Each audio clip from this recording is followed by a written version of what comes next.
Greetings, everyone. This is Jeff Wilkerson, Professor of Physics at Luther College, bringing you the next in our series of What to Look For in the Night Sky.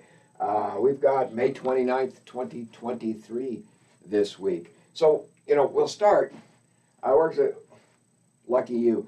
We're going to talk a little bit less maybe about the sky than we do some other weeks. Last week, if you were watching the video, you know that I told you that we recorded the video and the sound didn't take. So I re-recorded the video afterwards using a different software, and it's a software where you'll notice that I can't put the camera on, not on autofocus, so that as I pace around and walk toward you and away from you, I go in and out of focus, and it's a little bit annoying. And so that was part of an overall trend of odd behavior of the computer that I use, my work computer here, that I use to record these videos. And so what happened is this week, as we were working through final grades, and I had quite a bit of work to do there, my computer just up and died. I had that a little bit of a problem with the motherboard there, and I lost it for a couple of days, and a couple of critical days right there. And I was having a lot of trouble with video portions, doing video things with the computer prior to that. And I thought that was going to fix this problem that I had. And interestingly enough, so I got my webcam that I'm recording this with. Maybe you don't find this interesting at all, but that's too bad. You're here. I'm the one here talking about this right now. So interesting to me, I'm recording this with my webcam. And when I use the software that I normally record with, I don't get any audio, and I've tried all kinds of different ways to get around that. Not, I haven't worked extra hard at it. But if I use different software, I do get audio. And and I thought, well, this is maybe some weird feature of the motherboard problem with this computer. And I have a brand new computer here now, and I've reloaded the software onto it that I control the camera with, and I still have the same problem. I still can't get sound when I do this recording. So here we are using the alternate software again this week. We'll see if in the coming week maybe I find some time to actually play with it and do that. So that's one thing that's gone on this week, just some weirdness, problem with the computer right at a time when I really could have used not having a problem with my computer where I'm doing all my grading work to get these final grades in. We got them in. It was great. Other things that went on, I'm recording this video right now, a very different time of day, in part just because I got my computer back this morning. So this is 10 o'clock at night, going on 11 o'clock at night. I'm about to take data where we shoot pictures of a star cluster here in Sagittarius, above the teapot of Sagittarius, and have been doing so for 20 years. So this is our region of the sky. We know this region of the sky. We have better data. We have more thorough data here than anybody else in the world, and it's great. It comes back and we see this. But I haven't been able to do that this month. I've lost several clear nights in May because of the smoke that we've had. The haze in the atmosphere has just been too much to get quality data through. So I got that weirdness going on too. Worst of all this week, and again, you don't need to know any of this, but I'll share it with you. Worst of all this week, earlier in the week, there was an accident involving my puppy, my 10-month-old puppy. An accident that was, somewhat of my doing, and he had a pretty bad break of his leg. And he's doing okay, but we've struggled with that this week where he's got a plate in his leg and he's healing right now. So it's been this week where things have just kind of gone sideways a little bit, right? Everybody has these weeks. Everybody out there who's watching this knows what I'm talking about, where things don't quite go the way you're expecting the week to go. Or you get up on Monday morning and you think this is what the week's going to look like, and it looks like something completely different. And that's the way life is. And we just keep rolling along with it. At the same time, last Sunday we graduated. We had commencement, and we graduated. We had a great graduation weekend with the induction into Phi Beta Kappa. That I got to be a part of that ceremony, and the baccalaureate program on Saturday evening, and the commencement on Sunday. Wonderful group of students.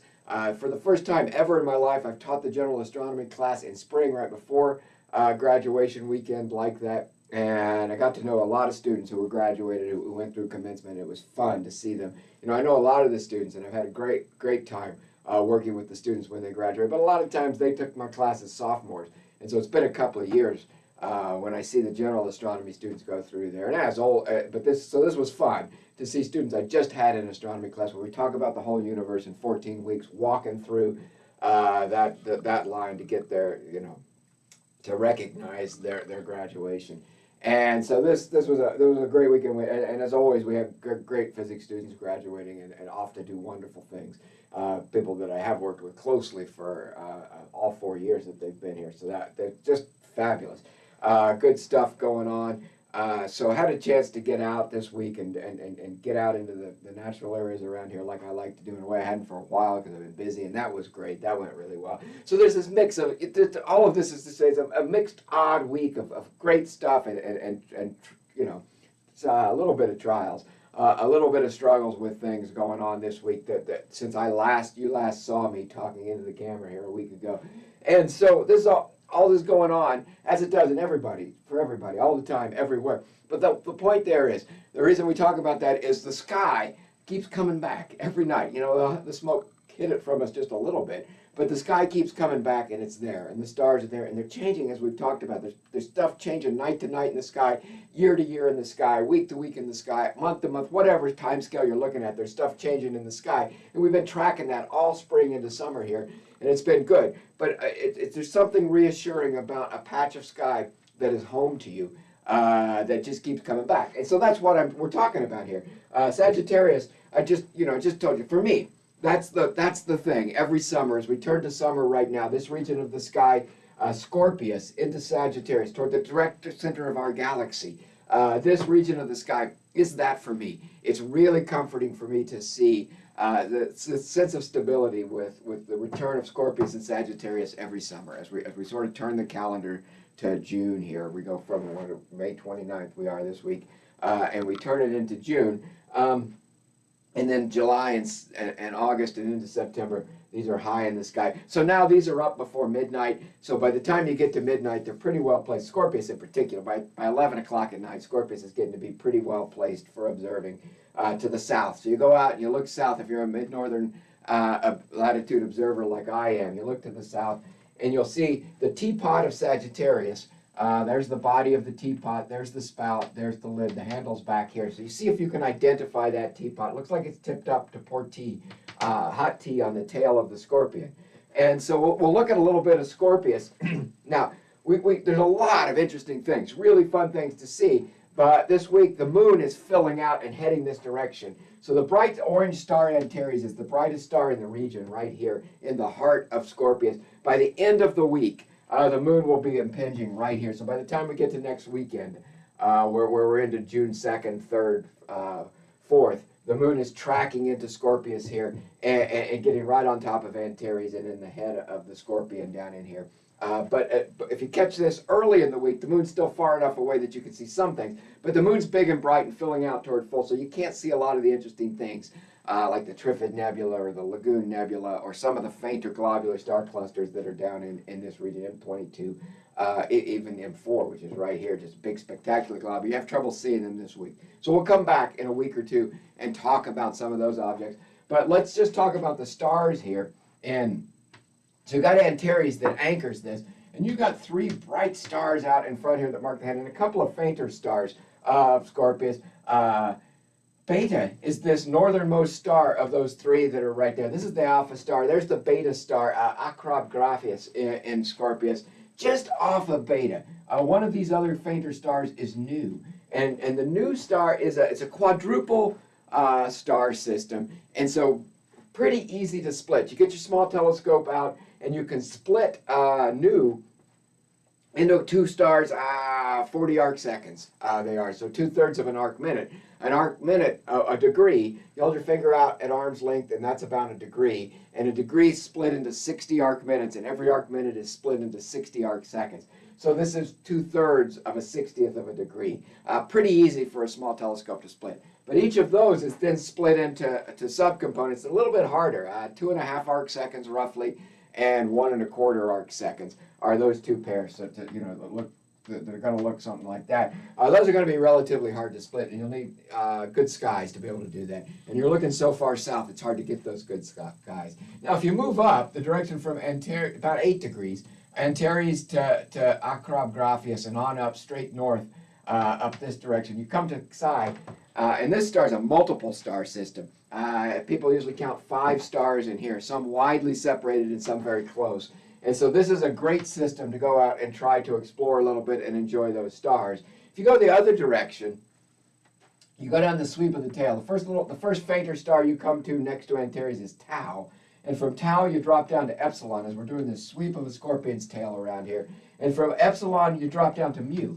And Mu is an interesting double star in that there's two stars right there, usually labeled Mu1 and Mu2. And they are about 6 arc minutes separation, a little less than 1/10 of a degree separation. And so these are associated in space, but a lot of these bright stars are associated in space. So these stars aren't really orbiting each other. You know, they're not a real binary system, but they're flying through space together. You can see their proper motion, the motion that they show against the other stars in the sky. You can see it together, but a lot of the bright stars of Scorpius are part of this group moving together through the sky. So there's a group of stars that are there, and these two just happen to be right on top of each other aligned, but they're very widely separated in space. And so not really doing a classic orbit of a binary star system that we would see right there.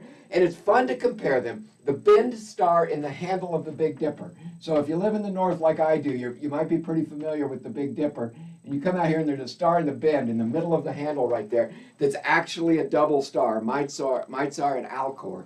And so those two are separated by about twice as much as Mu1 and Mu2 in Scorpius. Now a lot of people can see Mizar and Alcor as two distinct stars without any optical aid. I might go so far as to say most people can see that. I don't know if that's true or not.